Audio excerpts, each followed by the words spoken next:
Ogdensburg. Advance News, October 11th, 1959. Schooner grounds in Spanwater. The Utopia went aground just west of Ogdensburg International Bridge about 10 p.m. Monday while on the last leg of her trip around the world. The Auxiliary Schooner, sailing under the command of Captain Fred J. Peterson, left Sturgeon Bay, Wisconsin on November 17, 1956 for a trip around the world. The 65-foot ship is on her way home with 7 people aboard. According to Robert Peterson, the son of the captain, the ship went aground just west of the new bridge.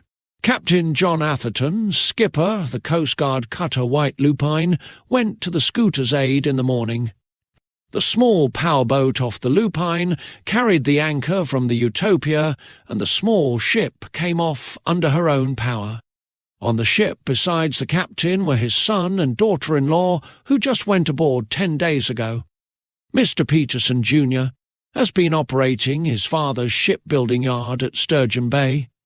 He flew to Montreal to meet his father on his homecoming voyage.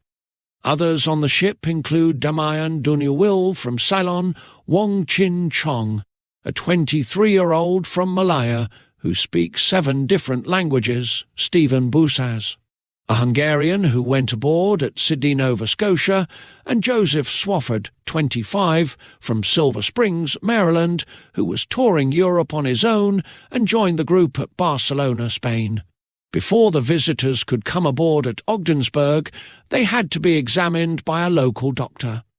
The Utopia was built in 1946 at Captain Peterson's shipyard. In 1947, he spent 11 months cruising the Mediterranean.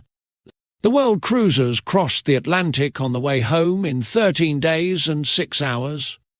According to Mr. Peterson, the ship will be laid up at Sturgeon Bay for the winter and repaired. The ship has a steel bottom, but it is wood from the water level up. Household appliances of all sorts can be used on the ship. The freezer will hold a ton of frozen meat. The ship is equipped with radar and had 2 auxiliary engines for power. Under power, the ship will travel about 8 knots. Under sail, with a good wind, it will sail along at an 11-knot clip.